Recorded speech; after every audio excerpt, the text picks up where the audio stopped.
You're watching Public Comment every Thursdays at 8 a.m. the live stream. Detroit is different in Bridge Detroit. Local politics of Detroit.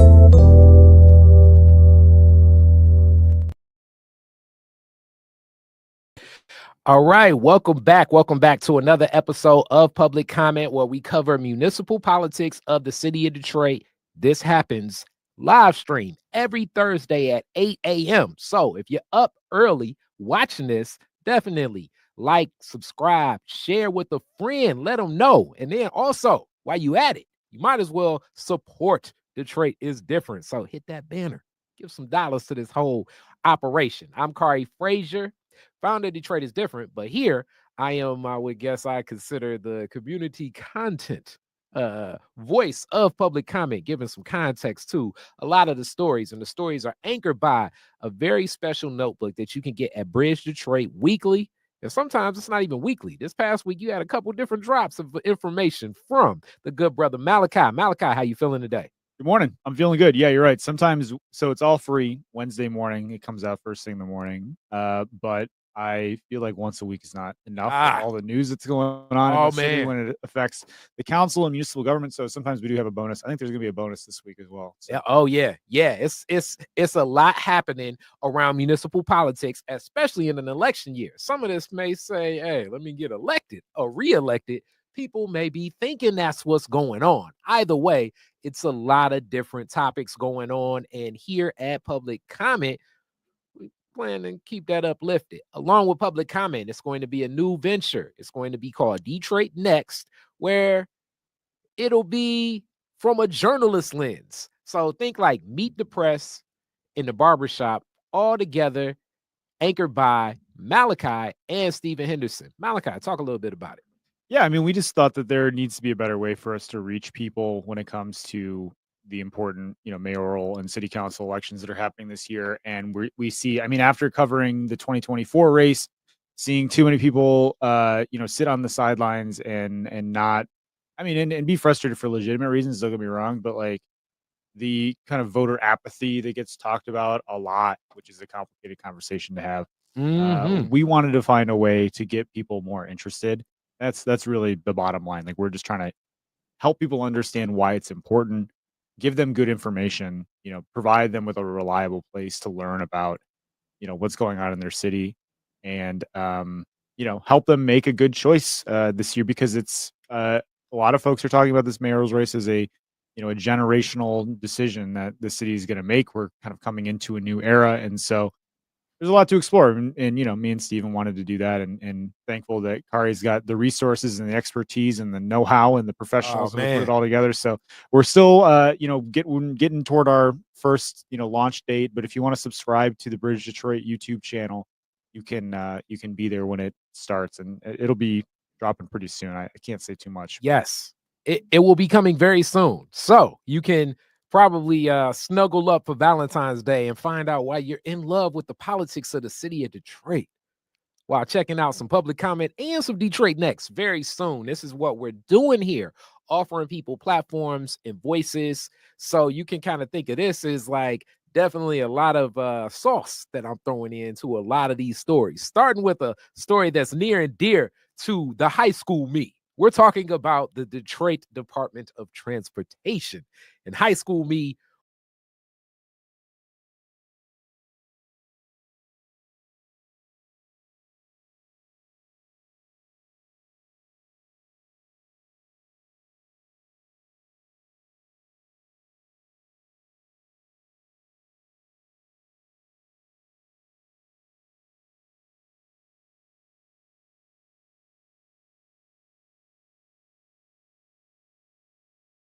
and within the app, people are like, hey, you can find when the bus is going from. Hey, for the people to take the bus, still not necessarily as reliable as we want it to be.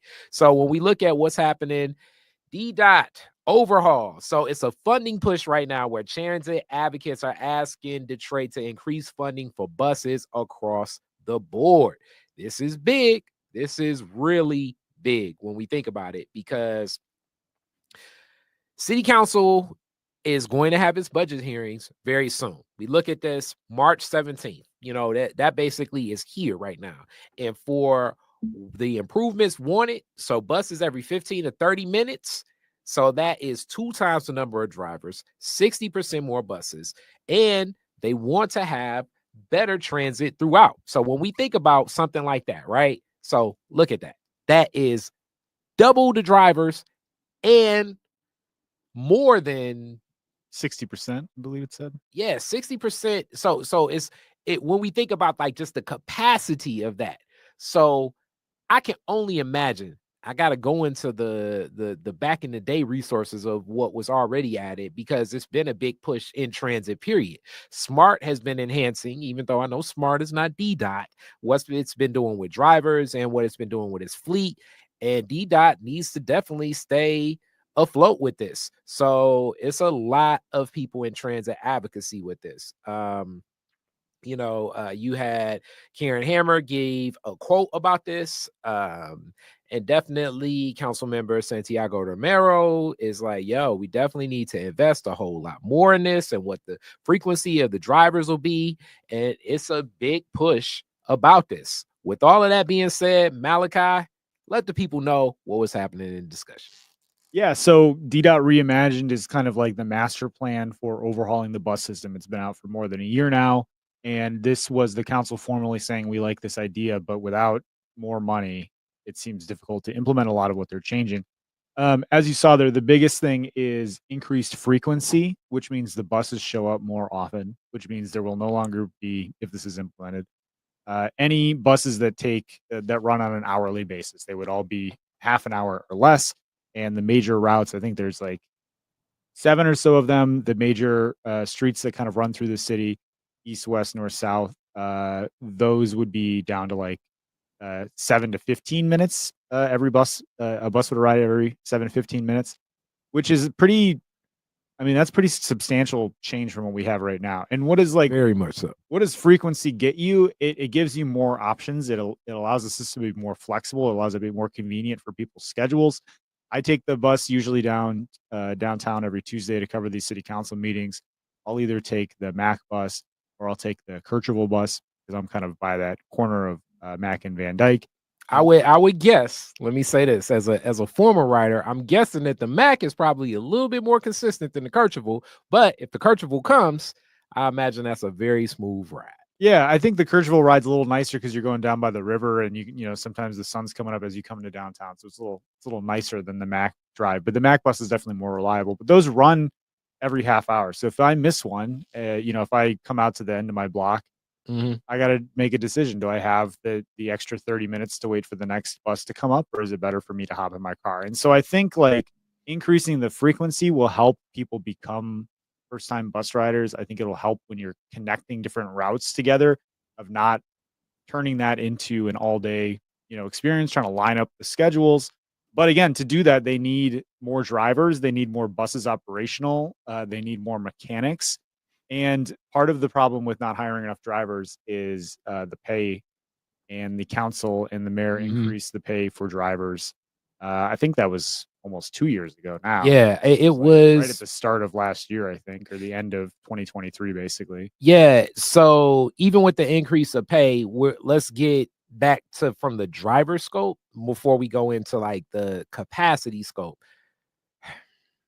Uh, I remember I did a video shoot a couple years back because I was just going up 8 Mile to go get my car that was being repaired. And I just did a video on the bus. And everybody flooded my timeline like, man, what's going on? Did you hit rock bottom? The other lens of this is public transit in clearly the motor city also has a lens where people just where we've created an economy that has been so connected to an industry that really has been divesting from Detroit for, I don't know, what, 60 years? You know what I'm saying? And transit experts themselves would say that while that disinvestment has been happening, we've been underinvesting, as a government in public transit. Like compared to other major cities, Detroit lags pretty far behind in transit funding. I would say like they coincide. So it's like by default, it was like, okay, the it's the idea of like the transit funding is not boosted. We all feel as though we need a car here. You can make a legitimate argument that things are so sparse throughout the Metro Detroit that you do need a car here. And then also just the stigma of taking the bus. And let me tell you the truth. Taking the bus is it's just taking the bus. I'm actually going to start jumping freight a whole lot more. Then comes the if I'm a woman, what's the safety? What's the danger? If you're children and you're taking the bus. There definitely are some colorful exchanges that happen on the bus. I think that are more of a reflection of what Detroit is. Detroit is different and the culture of Detroit. Some of the more frequent routes. So, like the buses that run more frequent, you're going to get a lot more of that culture that you can probably only get on a bus ride. Now, some of the culture will be a lot more colorful than you want, but in the same scope, it's other culture that is gonna add to your appreciation for the city too. And you see it, like you said, like looking from the window of a bus seat, you're seeing the city differently, you're feeling the city differently. It's like a different heartbeat that you get on a bus ride, and it's not as crazy as you think to get on the Dexter and go where you're going. For me, it's really the frequency is why I wouldn't take it more often, because the Finkel's right here at my corner. And if the Finkel moved faster from 12th and 14th, I definitely would take the Finkel when we think about here's why you should think about it. Downtown parking. Because downtown Yeah. parking, depending upon the day and if it's a game or I don't know, a concert in town, it may be like $60-$70 a space. And even if you had a $60 and $70, I don't necessarily know if it's enough parking for the stuff that's happening downtown. Hence, if you can just take a bus downtown. And Woodward and Jefferson are two major, corridors, they call them, routes that transport people to and from downtown, from the northern suburbs and the east side and eastern suburbs. They're both like slated for these kinds of like route enhancements. Basically, you can think of it. I mean, they're going to add more kind of robust shelters, these kind of stepped up curbs where you can just walk directly from the curb into the bus. So they're kind of like islands, the like pickup islands, like designated kind of areas that like fit with the bus better. So kind of like at the airport for the shuttles. Yeah, no, that's a good way to think about it. Yeah, so they're going to be trying to do these things in some of the more traffic routes. Again, Woodward is one of those things where they're trying to get down to a bus every 7.5 minutes. So I think that is part of the idea. You've seen a lot of emphasis on park and ride, trying to get people to park in New Center and then ride the Q line or a bus downtown, making that easier as well. But the safety conversation is interesting because DDOT has surveyed riders and non-riders, and the riders say the most important thing to them is this frequency thing we keep talking about. Safety is like way further down the list. Now, DDOT Reimagined also includes, like I'm talking about, bus stop shelter upgrades. That right things there. like that to make the ride more experienced. But the last thing I just want to say on that is it's interesting that like the people that are riding don't see safety as big of an issue. Those that don't do list safety as like a higher. So is that a perception issue? I would definitely say that's a perception issue. It's just like Detroit. People that don't live in Detroit think that they're going to get mugged, robbed, and stabbed when they walk in the city of Detroit. That's not going to happen. In my and experience, if you take the bus, chances are you're okay. Now, if you just like being street smarts in the city, if you cause problems, it'll be problems. You know what I'm saying? But in the grand scheme of things, I would argue, and I'm not a woman, so I can't speak from a woman's perspective, but there are many women riders that you say that would say the safety is not the thing, it's the frequency. It's the frequency that makes a lot of people say what's going on. Also, when we think about the high rate of car insurance here, I mean, that damn near makes you want to ride the bus in the first place. Yeah. I mean, well, and that's the imperative between, for all of this public transportation stuff is it's not just like, a fun ice cream cookie to give folks. It's a essential service because, it's hard to drive here. It's expensive to drive here. Yeah. We've been over this a bunch of times. So, it's imperative to provide good service for some of the like, population growth stuff that our state leaders have been talking about, but also for the residents of the city. Like this is an important thing because we have such a screwed up auto environment. Yes, and I would urge of a lot of people, even though I can't say I can't say. A lot of the people in high school that took the bus with me was like, I don't never want to take this again. I would urge you all not to take such a strong stance against it. It's not as bad as you think. Hopping ship or jumping freight is not, it does not mean that it's a desolate, dangerous situation that you're in. It's just you have another way. Especially like I remember years ago when I had my studio downtown. Talk about the archives of the Khary Frazier story. But when we had the studio downtown, I would often take the Finkel, and it just became one of those frequency things where I would be waiting so long for the bus to get back from downtown to my neighborhood that it just made more sense to drive, even though I was trying not to drive all the time, knowing that I'm basically spending a lot of time at the studio. With that being said, the next story we're talking about is Detroit solar development home buyouts. So 8 residents are selling homes near solar development sites to public lighting department for $1 million total dollars.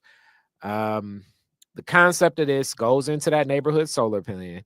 And I've spoke about this on Detroit is Different. And we've definitely talked a lot about this here at Public Comment as well. So the concept is you get 2 times the fair market value of your home, or a minimum of $90,000 if your home is less than $45,000 in value. So here are a listing of the homes that were sold and the prices for the homes in which they were sold, which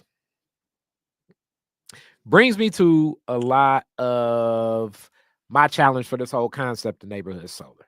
First off, it's a sleight of hand trick in my mind connected to the work of community solar. So I want to uplift Solidarity, which I do work with Solidarity. And I found out so much about Solidarity's work through the concept of the community solar in which Solidarity uplifts. Solidarity is an organization that is spawned out in 2011 when DTE took all the streetlights away from Highland Park. So as DTE took all the streetlights from Highland Park, residents in the community said we need to do something as a solution because of the public safety associated with this. Not necessarily burglary and robbery, just more so it's a lot of seniors that stay in Highland Park, and not just seniors, just people in general. And if it's pitch black walking into a home, and God knows where the concrete may be uneven, it just presents a lot of dangers. So the solution brought about in the organizing was let's create and get solar streetlights, which immediately moves Solidarity into a posture from something that's grassroots and pragmatic to something that's very political and into policy. Because here in the state of Michigan, it's a lot of policy that goes against if you want to get solar power into your home or on your block or use it anywhere. It becomes a battle of how safe it is, and if you got to sell it back to the grid, and if it can come to you, and who can own a solar panel. And a lot of this litigious battle is really upheld, in my opinion, through Consumers Energy and DTE Energy, because they have a vested interest in being the only people that offer energy. Hence, the vested interest is money.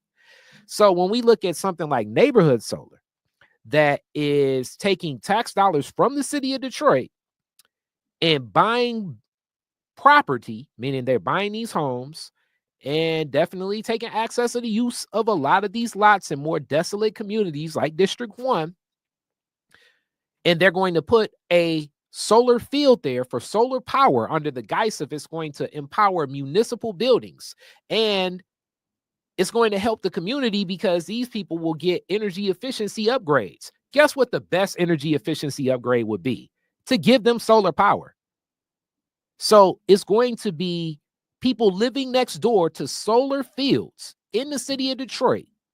And these solar fields were bought with tax dollars from Detroiters, and they won't get any of that solar power. And it's called neighborhood solar.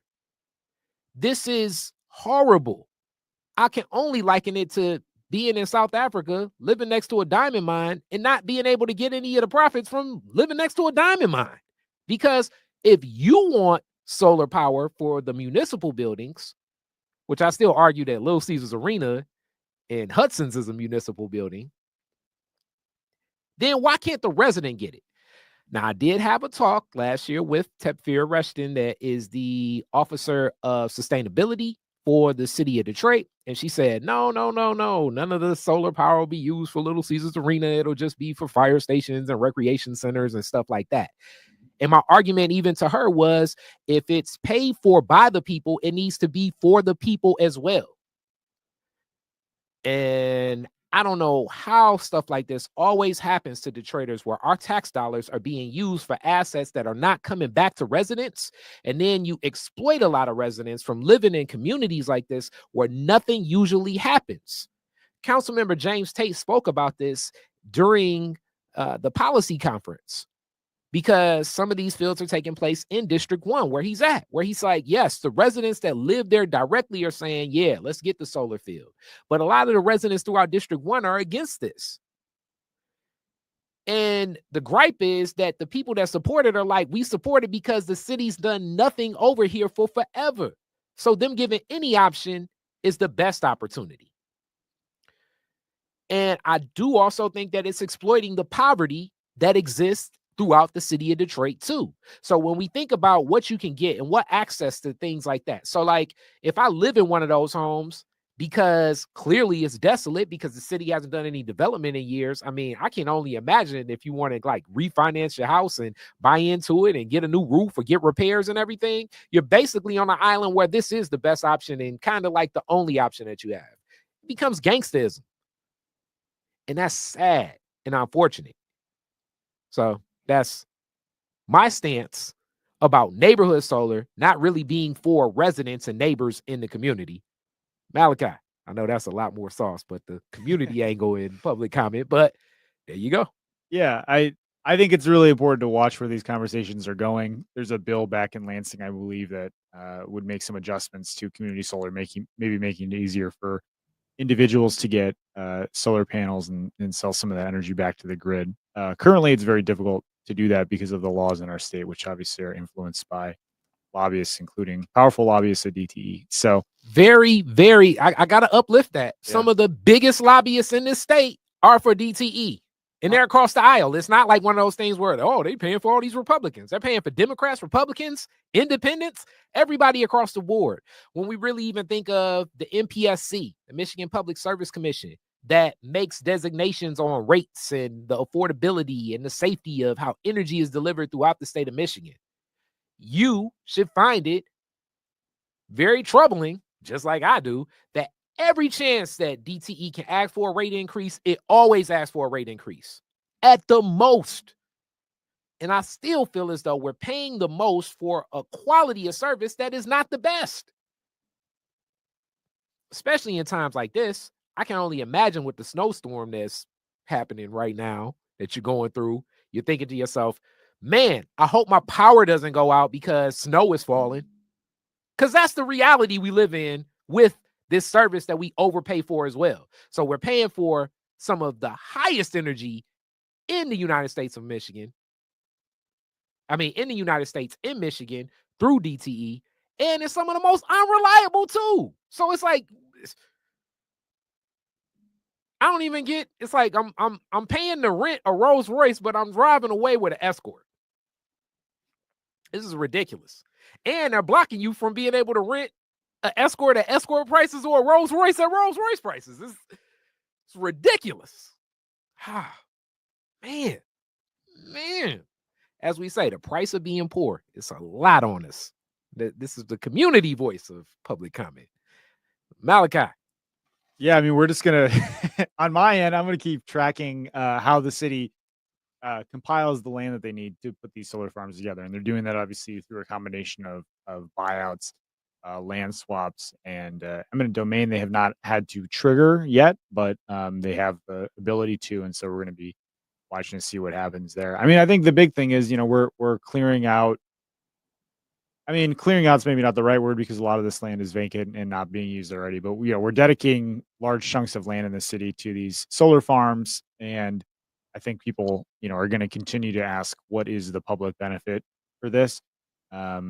Especially when, to James Tate's point at the policy conference, there hasn't really been an opportunity to try to imagine like an alternative use. This land is just sat underused for such a long time, and people were brought, the proposal of doing solar farms, and they said, well, that's better than nothing. Let's do that. Right. But that doesn't mean that that was the best use for this land. So I think that also will continue to color, these conversations moving forward, as well as, what is DTE getting out of it by being, managing, I think 2 of the fields they have contracted for. So, yeah, I don't know. It's an evolving thing. We're going to keep watching it, basically. Yeah. And yes, and DTE's role in this, to me, is also, as you say, the options were Henry Ford's marketing for the Model T. You can get any color you want as long as it's black. With that being said, this is public comment. Definitely like, share, subscribe, tell a friend. And we're also loving the support. You guys are seeing some of the Instagram shorts that I'm putting up, or reels and other stuff propagating around about this. We're going to put more sauce on upcoming public comment. Malachi, tell the people where to get it. BridgeDetroit.com is where we live. It's where all of our content is free for you. We never have a paywall on anything that we do. Our newsletters come out via email in your inbox a couple times a week. Those are also free. And then our website, BridgeDetroit.com, you can also go to. But our social channels are places to watch. We are going to upload more video clips and reporting, multimedia reporting throughout the year. Definitely subscribe to Malachi's notebook.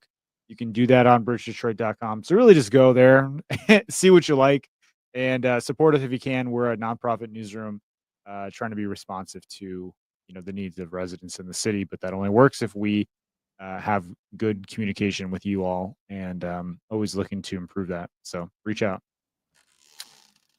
Peace. You're watching Public Comment every Thursdays at 8 a.m. the live stream. Detroit is different, and Bridge Detroit, local politics of Detroit.